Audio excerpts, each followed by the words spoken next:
Welcome to the final in our series of 3 PropTax tutorials dedicated to the topic of obsolescence.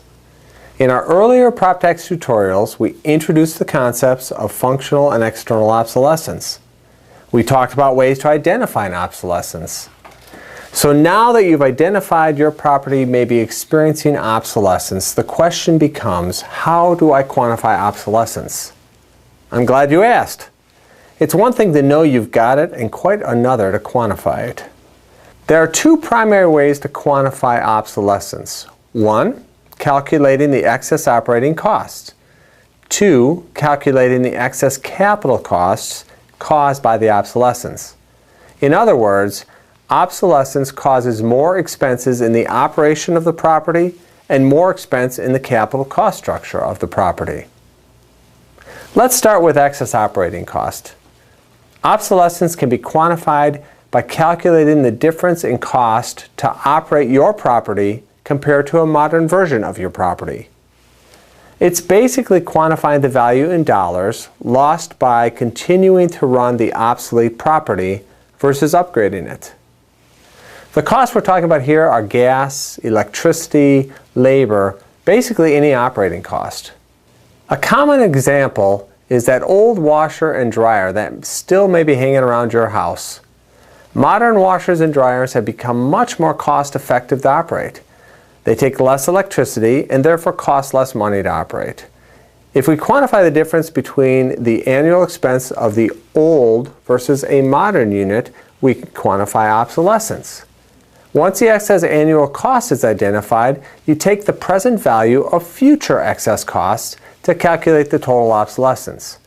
In other words, what is it going to cost over the future years to continue operating this property, but calculated in today's dollars?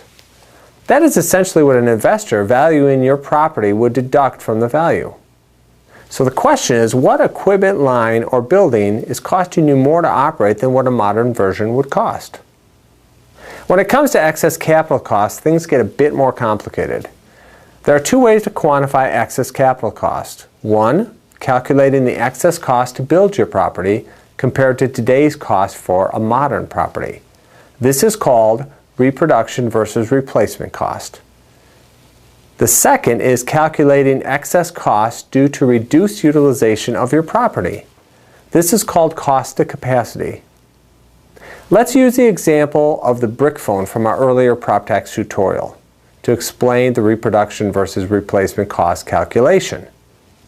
The brick phone probably cost around $2,000 back in the day and would cost even more to reproduce it exactly as it is today.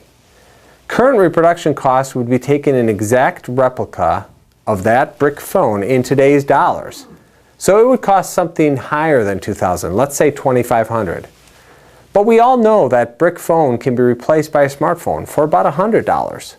The replacement cost, not reproduction cost, for the brick phone is $100. You can calculate obsolescence by taking the difference between reproduction cost new, $2,500, and replacement cost new, $100, which comes to $2,400. Another example of this can be seen with multi-story manufacturing buildings. Not only is it more efficient to build a 1-story facility, it generally costs less to build.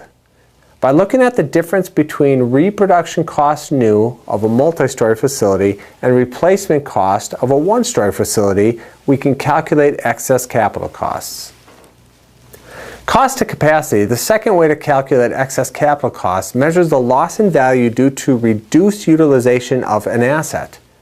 The reduced utilization is typically tied to obsolescence. For example, let's say you have a 10,000-gallon tank that was built to house a very special and exotic water.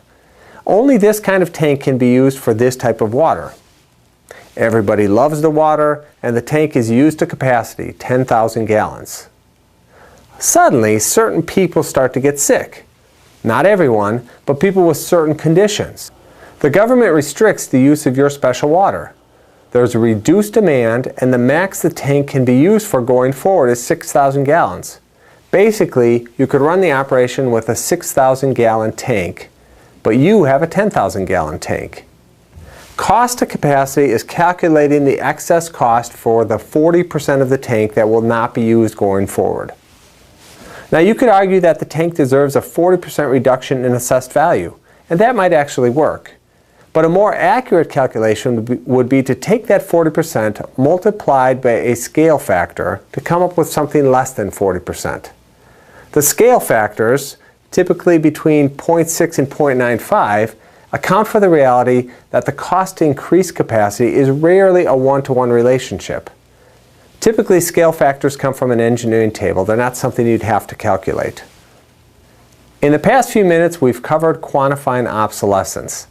Now, there are whole courses devoted to this discussion of obsolescence.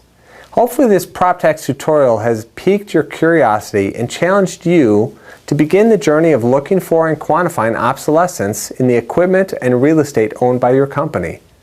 Thanks for watching PropTax Tutorials, one of the many ways Advantax is demystifying property taxes.